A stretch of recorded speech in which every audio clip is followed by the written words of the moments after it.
اسے ایک پل کے لیے مجھے لگا جیسے وقت وہیں تھم گیا ہو اور کائنات کا سارا سکون ہمیں مل گیا ہو۔ اس کی ایک خاموشی، دیوانگی اور شدید رومانوی قلب مجھے اس کا سب سے بڑا اسیر بنا چکا تھا۔ رات کے 9 بجے جب ملازم نے آ کر دروازہ کھٹکھٹایا اور اطلاع دی کہ چھوٹے صاحب آگے ہیں، تو ہم دونوں اس خوبصورت سیر سے باہر نکلے اور نیچے ڈنر ٹیبل کی طرف بڑھے۔ ڈنر ٹیبل پر ہر طرح کے لذیذ کھانے چن دیے گئے تھے۔ حویلی کا ماحول بہت پروقار اور پرسکون تھا۔ میں اپنے شوہر کا ہاتھ تھامے ڈنر ٹیبل کی ایک نشست پر بیٹھ گئی، جب میری ساس بڑی بےتابی سے لائنر کی مرکزی دروازے کی طرف دیکھ رہی تھی۔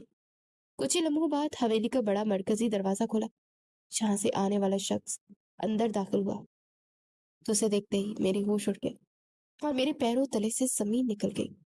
میرے سامنے جو شخص کھڑا تھا وہ کوئی اور نہیں بلکہ شاہ میر تھا۔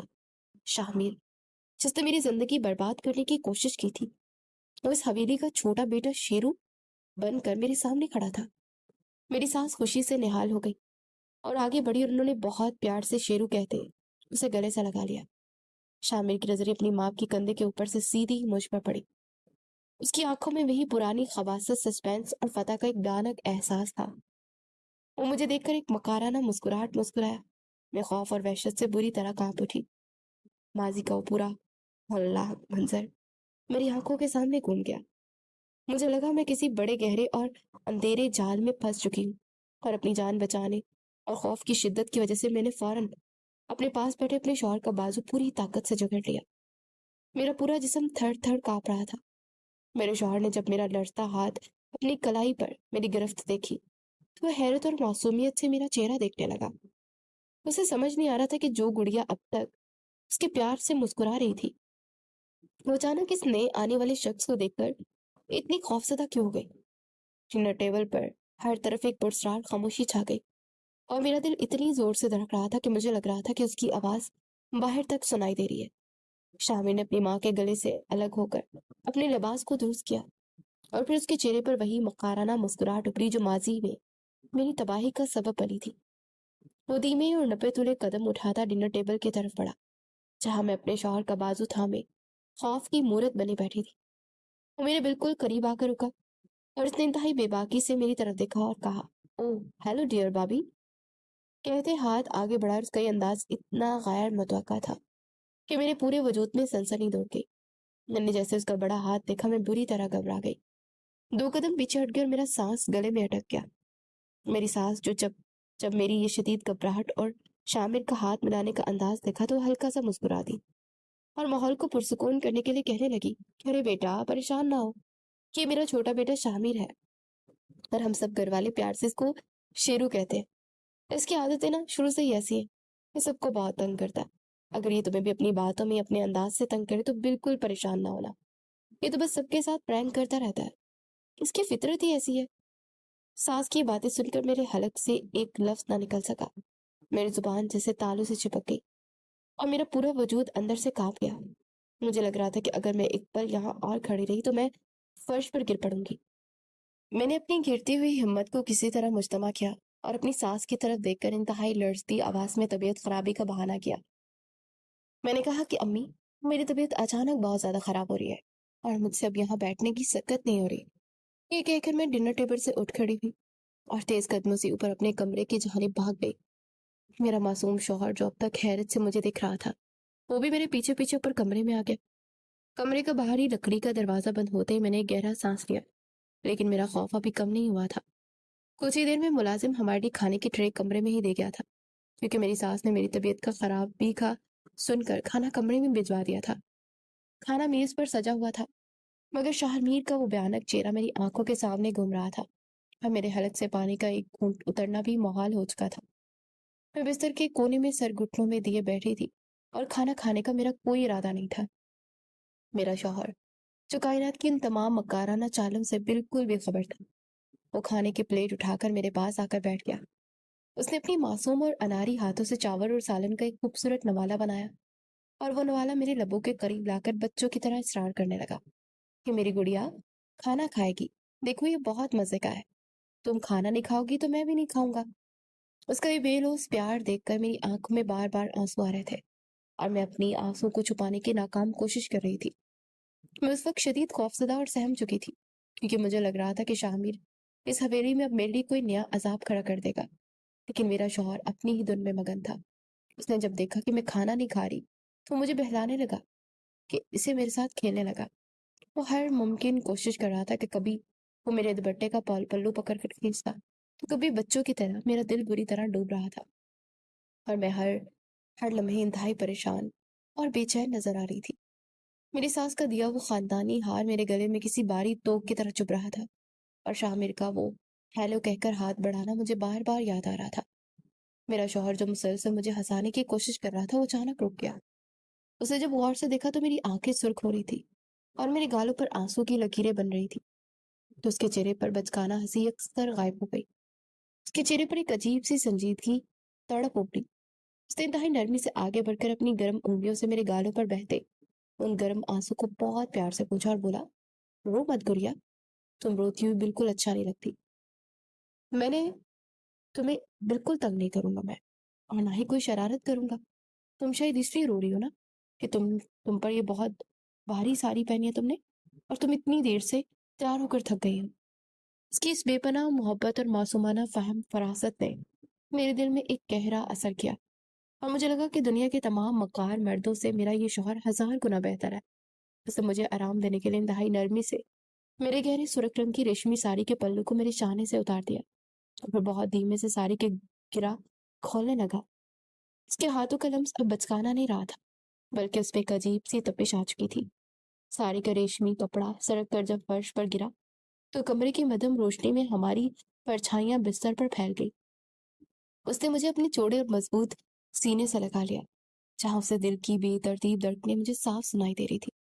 اس نے میرے چہرے کو اپنے دونوں ہاتھوں کے پیالوں میں لیا اور اپنے لبوں پر اپنے تپتے ہوئے لب رکھ دیے۔ اس کا یہ شدید قرب اور لمس میرے اندر کی سارے خوف کو آہستہ آہستہ پگھلا کر دور لے گیا۔ میں دنیا کے تمام ڈر کو بول کر اپنے شوہر کے وجود کی آغوش میں سمٹتی چلی گئی۔ اگلی صبح جب حویلی میں سورج کی پہلی کرن چمکی تو میرا دل کسی انجانے خوف سے بری طرح سے دھڑک رہا تھا۔ میرا معصوم شوہر رات کے گہرے رومانوی لمحات کی تھکن کے بعد ابھی تک بستر پر گہری نیند سو رہا تھا، اور اس کے چہرے پر ایک عجیب سا سکون تھا۔ میں دھیمے قدموں سے کمرے سے باہر آئی اور نیچے جا کر ملازمین سے روزمرہ کے کام کروانے لگی، لیکن حویلی کے لاؤنج میں کام کرتے ہوئے مجھے مسلسل یہ احساس ہو رہا تھا کہ کوئی میرا پیچھا کر رہا ہے۔ میں نے جب مڑ کر دیکھا تو میرا وہ مکار دیور شاہ میر یعنی شیرو دیوار سے ٹیک لگائے کھڑا تھا، اور اس کی گندی نظریں مسلسل میرے وجود کا طواف کر رہی تھی۔ وہ حویلی کی راہداریوں میں میرے پیچھے پیچھے گھومنے لگا تھا۔ میں وہاں جہاں بھی جاتی وہاں آ کر کھڑا ہو جاتا اور مجھے دیکھ کر مکارانہ انداز میں مسکراتا۔